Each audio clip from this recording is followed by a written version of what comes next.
Hello students, आप सभी का स्वागत है हमारी नई वीडियो में। जैसा कि हम पिछली वीडियो में पढ़ के आए थे, व्हाट अबाउट फेडरलिज्म, संघवाद किसे कहते हैं। और संघवाद के अंदर हमने पढ़ा था कि संघवाद के दो types, coming together and holding together. Coming together में हमने यूएसए का एग्जांपल पढ़ा, होल्डिंग टुगेदर में हमने इंडिया और बेल्जियम के बारे में पढ़ा। हालांकि हम बेल्जियम और श्रीलंका के बारे में तो चैप्टर नंबर 1 सत्ता की साझेदारी, पावर शेयरिंग के बारे में पढ़ के आए, लेकिन अब हमारी जो वीडियो होने वाली है वो वीडियो होने वाली है डिस्ट्रीब्यूशन ऑफ पावर। इससे जस्ट पहली वीडियो में हमने ये पढ़ा था कि वर्टिकल डिवीजन कैसे होता है, ठीक है। सॉरी, हाँ, वर्टिकल डिवीजन कैसे होता है। आज हम सॉरी हॉरिजॉन्टल डिवीजन कैसे होता है, ठीक है। हॉरिजॉन्टल डिवीजन के बारे में हमने पढ़ा, जिसमें हमने 36 बंटवारा पढ़ा। आज हम पढ़ेंगे वर्टिकल डिवीजन, जिसके अंदर हम ऊर्ध्वाधर बंटवारे के बारे में पढ़ेंगे कि कैसे शक्तियों का बंटवारा ऊर्ध्वाधर तरीके से होता है। तो आज हम पढ़ेंगे वर्टिकल डिस्ट्रीब्यूशन ऑफ पावर, कि शक्तियों का बंटवारा, ये सत्ता का जो हम बंटवारा कर रहे हैं उसका पहला तरीका था हॉरिजॉन्टल, जिसमें हमने 36 पढ़ा। कौन कौन सा पढ़ा, ठीक है, जिसमें हमने 36 पढ़ा। कौन कौन सा? कार्यपालिका, विधायिका और न्यायपालिका, एग्जीक्यूटिव, लेजिस्लेटिव एंड जुडिशरी। तो आज हम पढ़ने वाले हैं कौन सा? वर्टिकल डिस्ट्रीब्यूशन ऑफ पावर, सत्ता का ऊर्ध्वाधर बंटवारा। इसके अंदर हम मेनली दो पढ़ेंगे, एक पढ़ेंगे केंद्र सरकार और एक पढ़ेंगे राज्य सरकार। केंद्र सरकार की बात कर दी, सेंट्रल गवर्नमेंट की बात कर दी जाए और स्टेट गवर्नमेंट की बात कर दी जाए तो इनके अलग अलग नाम भी है। केंद्र सरकार को कभी कभार संघ सरकार भी बोलते हैं। कौन सी सरकार बच्चों? संघ सरकार। जबकि राज्य सरकार को प्रांतीय सरकार भी बोलते हैं। क्या बोलते हैं? प्रांतीय सरकार। सेंट्रल गवर्नमेंट, इंग्लिश में यूनियन गवर्नमेंट, सुना होगा आपने कभी न्यूज चैनल्स में, यूनियन गवर्नमेंट। और स्टेट गवर्नमेंट को प्रोविंशियल गवर्नमेंट भी कहते हैं।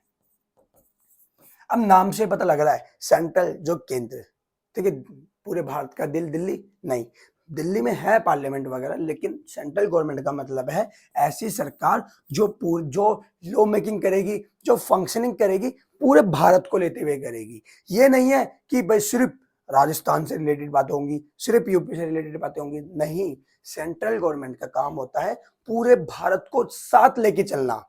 जैसे हमने देखा था हमारे देश ने फेडरलिज्म को अडॉप्ट किया हुआ है, और फेडरलिज्म में भी होल्डिंग टुगेदर, जिसमें केंद्र सरकार क्या होती है? पावरफुल होती है। तो पावरफुल तो है ही है, इसके अलावा केंद्र सरकार का मुख्य कार्य क्या होता है? पूरे कंट्री के लिए ध्यान देना, पूरे देश पर ध्यान देना, ठीक है। तो केंद्र सरकार अर्थात संघ सरकार जो होती है वो पूरे देश के लिए नियम कानून बनवाती है और कंप्लीटली उन नियम कानूनों पर कार्य करती है, ठीक है। राज्य सरकार की बात कर दी जाए तो इसके अंदर एक राज्य से संबंधित बातें होती हैं, ठीक है। Just about any states like Manipur हो गया, गुजरात हो गया, राजस्थान हो गया, हरियाणा हो गया, पंजाब हो गया, इन राज्यों से रिलेटेड बातें चलती रहती हैं। तो ये टॉपिक था हमारा वर्टिकल डिस्ट्रीब्यूशन ऑफ पावर। इसके अलावा देखा जाए तो अब एक इंपॉर्टेंट चीज, स्टेट गवर्नमेंट हमने पढ़ा और सेंट्रल गवर्नमेंट हमने पढ़ा। देखो भाई, मैं बताता हूँ एक, मैं गांव गया, मेरा गांव बहुत बड़ा है, बहुत बड़ा। और गांव बड़ा है तो हुआ क्या, जब मैंने आसपास किसी से पूछा कि एमएलए कौन है, तो उसने बताया फलाना ठिकाना यहाँ का एमएलए है। और एमएलए की बात कर दी जाए तो मैंने पूछा एमएलए यहाँ पे कितनी बार आए हैं, तो मेरे गांव इतना बड़ा होते हुए भी एमएलए मात्र 2 बार आया, सिर्फ 2 बार। एक एमएलए जो किसी कॉन्स्टिट्यूएंसी का मतलब है जो उसका अधिकार क्षेत्र है, वहां पे सिर्फ कितनी बार आया? 2 बार आया। तो अब मैंने पूछा आपकी समस्याएं होती है तो आप कैसे जाते हो, क्या करते हो? तो कहते हैं कि हम एमएलए ऑफिस जाते हैं, फिर वहां से लेटर जाता है, ये जाता है, वो जाता है। मतलब देखा जाए तो जो केंद्र सरकार और राज्य सरकार, ये लोकतंत्र को ना प्रभावित तो चला तो रही थी, पर लोगों की जो छोटी छोटी समस्याएं होती हैं, लोगों की जो छोटी छोटी समस्याएं होती हैं, ये प्रभावी ढंग से नहीं हो पा रही थी। तो सरकार ने क्या करा, कई प्रकार की सरकार ने जनता से, भाई सरकार ने क्या, जब देश आजाद हुआ तो लोकतंत्र को अपनाया और लोकतंत्र में शक्तियों का बंटवारा अपनाया। तो भाई लोगों का विश्वास लोकतंत्र में बना रहना चाहिए ना। भाई लोगों का फेथ है जो डेमोक्रेसी के प्रति, मोनार्की के बाद हमने डेमोक्रेसी को अडॉप्ट किया, तो कुछ तो बात होनी चाहिए डेमोक्रेसी में, लोकतंत्र में कुछ तो खासियत होनी चाहिए, जिससे जनता लोकतंत्र के प्रति हमेशा अग्रसर रहे, हमेशा उस लोकतंत्र को मानती रहे, बढ़ाती रहे लोकतंत्र को, और माने कि हमारे देश में विकास हो रहा है। तो हुआ क्या, ठीक है, सेंट्रल गवर्नमेंट, यूनियन गवर्नमेंट ने भी इस पर ध्यान दिया कि सेंट्रल एंड स्टेट गवर्नमेंट के अलावा कुछ और भी इफेक्टिवली होना चाहिए, प्रभावी ढंग से होना चाहिए। तो हुआ क्या, सरकार ने अनेक प्रकार की कमेटियां, समितियां बनाना स्टार्ट कर दी, जिनमें से क्या कहते हैं, जिनमें से एक बलवंत राय मेहता कमेटी, ठीक है, 1956 में सेटअप हो गई, ठीक है। राव कमेटी, पी के थुंगन कमेटी, ठीक है। तो बहुत सारी, प्रेम कांडू थुंगन अरुणाचल प्रदेश के फर्स्ट सीएम थे, और बलवंत राय मेहता की बात कर दी जाए तो ये गुजरात के में भी सेकंड सीएम थे। तो बात क्या चल रही है, इनको कई तरह के काम दिए गए कि आप जाओ, ठीक है, आप शहरों में जाओ, गाँव में जाओ, और कंप्लीटली क्या करो, आप कंप्लीटली क्या करो, सरकार को प्रभावी ढंग से काम करने के लिए कुछ सजेशन लेके आओ, रिकमेंडेशन लेके आओ।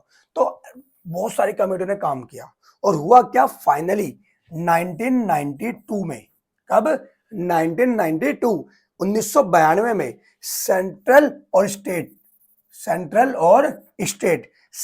स्टेट गवर्नमेंट के अलावा एक और गवर्नमेंट बनाई गई, जिसका नाम रख दिया गया लोकल गवर्नमेंट। अब लोकल गवर्नमेंट बोलो, लोकल सेल्फ गवर्नमेंट बोल दो, या फिर क्या बोल सकते हैं हम, लोकल इलेक्शंस बोल दो। स्थानीय सरकार क्या बोलते हैं, स्थानीय सरकार बोलते हैं। क्या बोलते हैं, स्थानीय सरकार।